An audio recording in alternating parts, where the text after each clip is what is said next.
Pour conclure notre quête vers un emballage plus durable, dans ce dernier épisode de notre série, je vous propose maintenant de prendre un pas de recul et oser changer de perspective.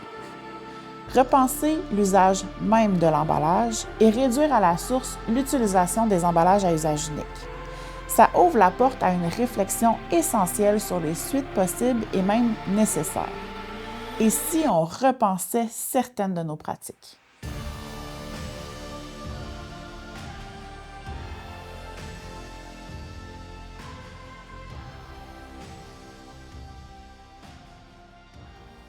Du côté réglementaire, outre la responsabilité élargie des producteurs mentionnée dans le premier épisode, plusieurs réglementations en vigueur encadrent et même interdisent présentement certaines catégories d'emballages à usage unique.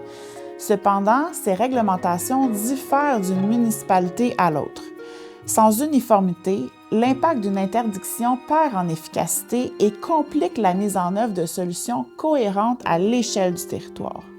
Il y a certaines municipalités au Québec qui ont choisi de ne pas prendre la voie de l'interdiction, mais plutôt d'accompagner un virage vers la réduction.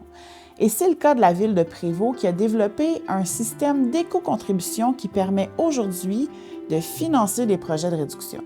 On a monté ça à partir d'une idée du maire, donc on va pas se le cacher. C'est le maire qui est allé à un congrès de l'UMQ, de l'Union des municipalités du Québec en 2017, où il y avait une conférence sur ses nouveaux pouvoirs.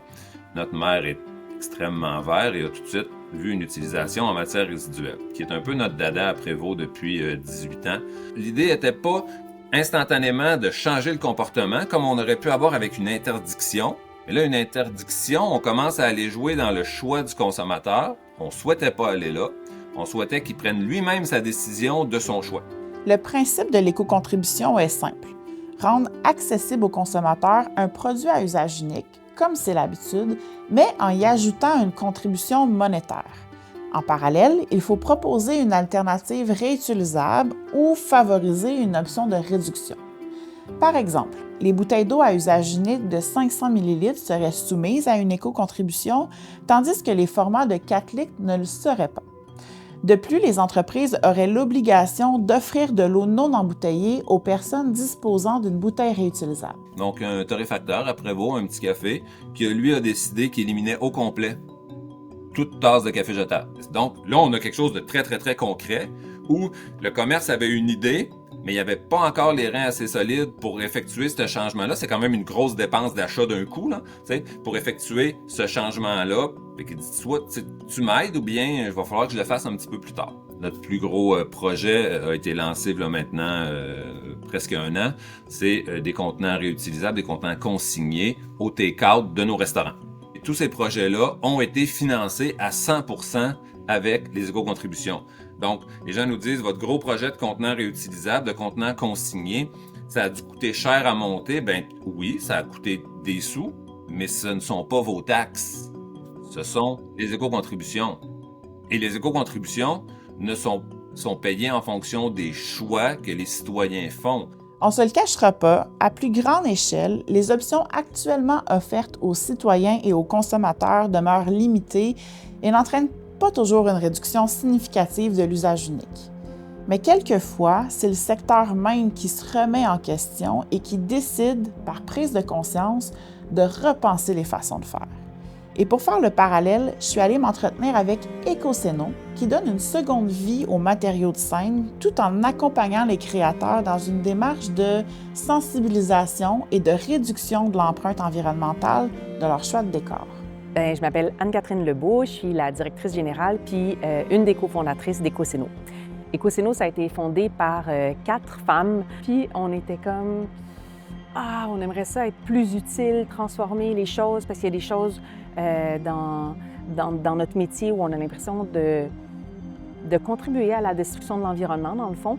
Puis on se disait, à la maison, on est super consciencieuse de jeter le petit rouleau de papier de toilette pour qu'il soit recyclé. Puis après ça, dans notre travail, par exemple, on va construire des immenses décors, sachant qu'on va les jeter dans 2 semaines. Des fois, pour une publicité, on va les jeter le lendemain.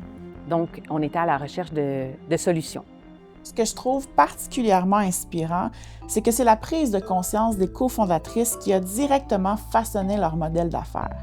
Elles ont choisi de prendre un pas de recul, de se sortir du « on a toujours fait comme ça » pour réfléchir autrement et se demander comment faire différemment tout en restant cohérente avec les besoins du secteur. Et c'est une question que l'industrie de l'emballage doit se poser. Dans le secteur culturel, ce qui est vraiment intéressant, puis pourquoi le secteur culturel peut vraiment être un moteur de la transition socio-écologique, c'est qu'on est toujours créatif. Donc, par exemple, notre rôle aussi, quand on fait des accompagnements en éco-conception, c'est de partager la vision de ce qu'on veut créer. Par exemple, on travaillait sur une production où il y a une scène où ils voulaient comme créer des grandes colonnes. Puis l'idée de départ, c'était de se dire « Ah, on va sculpter en styromousse ces grandes colonnes-là, puis ça va donner l'image qu'on veut. » Là, nous, on s'est dit, bien, le styromousse, après, qu'est-ce qui va arriver? Est-ce qu'on va vraiment pouvoir réutiliser? Qu'est-ce qu'on va faire avec ça? Qu'est-ce que ça représente, le styromousse, pour se rendre compte que finalement, ce qu'il cherchait à représenter, c'était des piles de livres puis des piles de boîtes. Et donc, on a trouvé dans ce qu'on avait en stock des façons de faire la même image, mais avec des choses qui existaient déjà. C'est devenu tellement facile de commander ce qu'on veut, qui arrive très rapidement. Puis souvent, on a le temps de le commander avant même de se rendre compte si on en a vraiment besoin. Ce qui arrive aussi dans la logique dans laquelle on est d'un modèle économique où on veut racheter les choses plusieurs fois, revendre les choses plusieurs fois.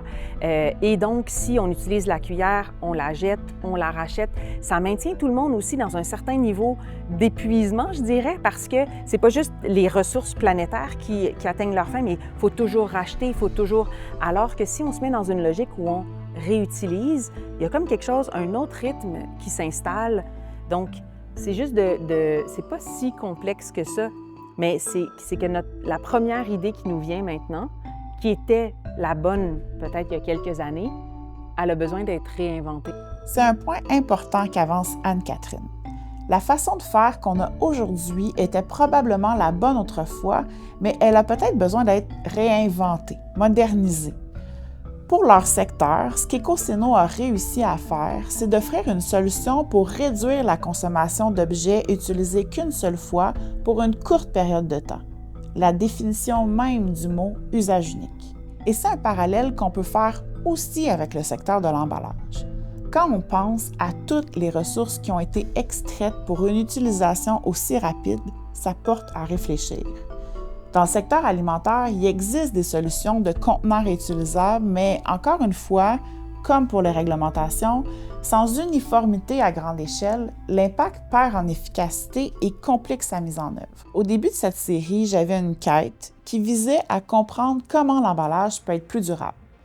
À travers les différents épisodes, j'ai pu rencontrer des experts qui nous ont éclairés sur les stratégies à adopter pour l'industrie et ce qui en est sorti, c'est que pour aspirer à créer un impact à grande échelle, il faut que l'industrie de l'emballage ait cette vision de circularité et avance ensemble.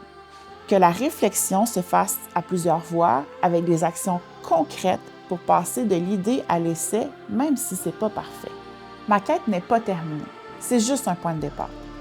Certains ont déjà décidé d'emboîter le pas, mais on a besoin de l'énergie et des idées d'encore plus d'acteurs de l'industrie pour faire avancer les choses. Et si on imaginait, ensemble, les prochaines étapes vers une industrie de l'emballage plus durable?